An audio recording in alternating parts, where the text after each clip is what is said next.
Talks are moving at Manchester United. The Onana, here we go. He will be on a plane to Manchester tonight and, of course, a medical tomorrow. Hopefully, fingers crossed, on the way to USA for the pre-season tour. New captaincy already organised. Maguire stripped of captaincy. And now United advancing, making moves for Rasmus Hojlund, confirmed by Fabrizio Romano, with an interest in Amrabat, confirmed by Fabrizio Romano. But the David Ornstein bomber dropped today, and Marcus Rashford has agreed a new deal. New deal agreed with Marcus Rashford for the next 5 years for him to stay at United, because he's proper Man United. He's not Mason Mount, he was proper Chelsea. Mason Mount was proper Man United, and so was Marcus Rashford. But the most interesting news today that I want to cover first is Hojlund, then Amrabat. Then we'll talk about Rashford, why this is such a good addition, having him on a new 5-year contract, because he turned down deals from some of the best teams in Europe, some Premier League rivals, to stay at Manchester United. Proper United, proper United. You don't get that at Chelsea, eh? Anyway, let's dive into the Hojlund news. Fabrizio Romano not only dropped the obviously big bomb of Onana, here we go, I say that's a big bomb, it was more of a finally. United dragged every kind of excitement out that Onana deal. Rather than me going, yeah, start, I'm shocked, finally. But he has dropped some interesting news on Hojlund and Amrabat, which I want to cover. Romano said this: Atalanta want only cash for Rasmus Hojlund after holding talks with Manchester United over a possibility of including players. They're after a big sum of around 70 million euros. Now, this is good news, because a couple of weeks ago they were asking for like 90 million euros. The least the price is generally going down. And if their main asking price right now from Romano is 70 million euros, for me, I reckon a deal could be negotiated down to 60 million euros. Unfortunately, I think this kind of deal will take time. Unfortunately, I think it's going to be a long process, because Atalanta are going to want to make sure they completely mug off United and get as much money as possible. And we know how slow United are with deals. We've seen it with the Onana situation. But 70 million euros is 60 million pounds. That could be 50 million pounds plus bonuses to go to 60 million pounds, which probably could be negotiated down to maybe 45 million pounds plus bonuses to go to 55 million pounds, and potentially you pay something of a total fee of 65 million euros, which I think the most positive thing with this is Romano's confirmed we're still in for Hojlund. Laurie Whitwell, other good genuine sources have said, look, United have still been in for Hojlund this whole time while working on the Onana deal. They've also been working on the Hojlund deal, trying to lower the price. Hojlund wants to come. Hojlund will push for the move. They're going to get this Hojlund deal done as soon as the Onana deal's wrapped up. Onana deal's wrapped up. United are focusing now on pursuing Hojlund. They want a striker for the start of the season, and Rasmus Hojlund's that guy. And people will say, look, Rasmus Hojlund got 9 goals in Serie A. Rasmus Hojlund also has got the most goals in the European qualifiers for Denmark. Rasmus Hojlund also had his first breakout season at 19 years of age and has some of the best traits that you want in a striker at such a young age that could be developed and even better. Rasmus Hojlund's positionally aware, he's physical, he's going to make those runs in behind, which suits how Ten Hag wants to play. Rasmus Hojlund's going to be able to link up well with Rashford and Antony and make them better players. We're going to be playing as a team. Ronaldo, Rashford, Antony, or when we had Rashford, Ronaldo, Greenwood, it was just 3 forwards playing together, not linking up as a front three. Rashford, Sancho, Hojlund, Rashford, Sancho, Antony, Rashford, Hojlund, Antony. That's going to link up as a front three. That front three is going to work. Hojlund's going to press. Hojlund's going to be pushing up the pitch, pressing on top of Mason Mount, on top of Bruno, pressing, putting, pinning teams back, putting them under the press, winning the ball back. And at the end of the day, yes, Hojlund's going to miss a few chances. Yes, he's not the clinical goal scorer we need quite yet, like Harry Kane, but he's better than Weghorst. He's going to be fit for more than 2 games a season like Martial.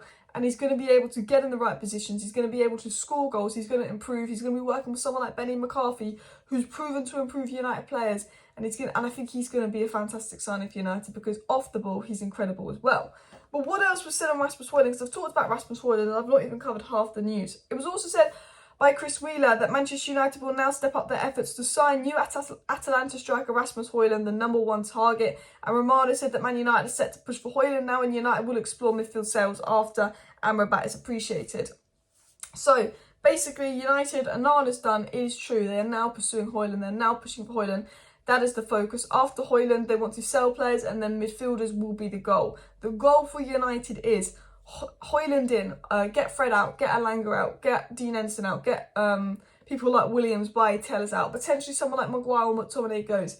Then you get obviously Suzuki, and then of course you go and get a midfielder, with Amrabat being appreciated, confirmed by Romano, which we'll discuss in a second. But reports are coming in from Italian media, and I always say with Italian media you have to take it with a pinch of salt, But it's been said now that possible new bid from Manchester United for Rasmus Hojlund could be coming.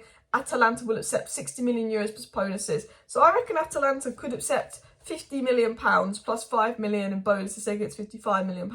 I still think Hojlund, I would like to get him to 50 million collectively, including bonuses, but it's just going to be difficult to do with Atalanta.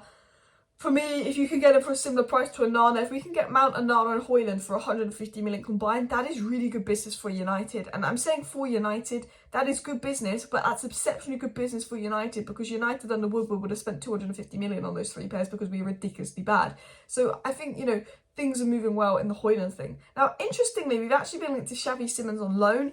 I don't believe the Xavi Simons on loan story because I know he's on the verge of joining Leipzig. Romano said that. I think it's just French media trying to link Xavi Simons to United to get Leipzig to hurry up. But reportedly, United are in the race to sign Xavi Simons on loan.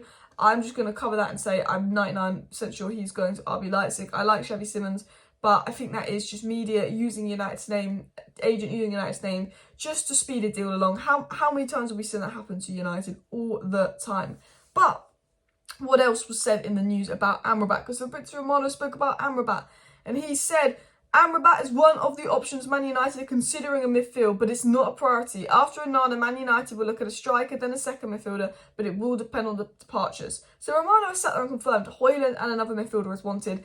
Amrabat is the one most appreciated by them. We obviously know they have an interest in Lavia, but it's all about departures. It's going to be Mount, Onana, Hojlund. Departures, Suzuki, Amrabat. That seems to be United's game, and that doesn't surprise me in the slightest, and as so, Fabrizio Romano has confirmed that. But United have got a new deal agreed. I have to say, new captain, Onana, here we go, and Rashford on a 5-year deal signed, confirmed by David Ornstein in a 24-hour period. Let's freaking go. It was said by David Ornstein today, breaking, Manchester United have reached an agreement in principle with Marcus Rashford over a new 5-year contract. Marcus Rashford received more lucrative proposals from teams in England and Europe, but turned them down to stay at United, where he dreamed of winning major honours. Let's go. And this is fantastic news for United. I always thought Rashford was going to stay at United, but he did get big offers, big high wage offers from other clubs, not just United. It's just staying for the wages. He got big high wage offers for other clubs. A lot of people wanted Rashford, particularly PSG, after the season he just had, but Rashford wants to stay at United. And for me, that's very good. That says to me Rashford buys into the Ten Hag project. Rashford's in the prime. Rashford could get a big move if he wanted to. And I think the fact that Rashford's staying, not only is he a Manchester boy, not only are we giving him good wages, but for me it says he believes in the project. He believes Ten Hag's going to take Man United somewhere, and the players believe in the project. And I think the fact that the players believe in Ten Hag and the project is only going to make us a better team. The players believe that we're going in the right directions, only going to make us a better team. This is the first time where I feel like every player is behind our manager. Even players like Maguire have been stripped of captaincy. Even players like Brandon Williams that barely played. I feel like all the players are behind this manager. He's dealt with issues like getting Ronaldo out the dressing room. He got rid of David De Gea because he wasn't good enough. He's changed captaincy. He's been pretty ruthless, but also he's a reasonable manager. Go back to last year when we lost 4-0 to Brentford. He went and did that 13-kilometre run in 40-degree heat with all the players because he said, my tactics are wrong. You're not just at fault, it's me. Ten Hag is the guy who owns up and takes responsibility, and he's earned a lot of respect from the players. And I think Rashford on a new 5-year deal is great, because that other players who maybe want to get on a new deal, other players who want to sign are saying, oh look, Rashford's committed his future here. Rashford was one of the best players in Europe last season. I want to come to United. And I have to say, this time a year ago, Man United are in the mud. I said, who wants to join United? We're a mess. We've got rid of Ragnick. We've had our worst season ever. We've somehow luckily managed to get in the Champions League. And I think that was because Brighton did us a favour on the final day by beating West Ham. Not Champions League, Europa League. But I was like, United last season was an absolute mess. And, I thought, this is going to be a long rebuild. And I think what Ten Hag's done in 1 year, I expect him to do in 2 years. And I just hope he can push on. I hope he gets the backing from the Glazers. I hope we can get Hojlund and Amrabat over the line. And hopefully we do get some clarification on this takeover that's been going on for way too long. Anyway, please do smash that like button. Of course, subscribe down below if you're new. Thank you for watching. See you next time, and bye.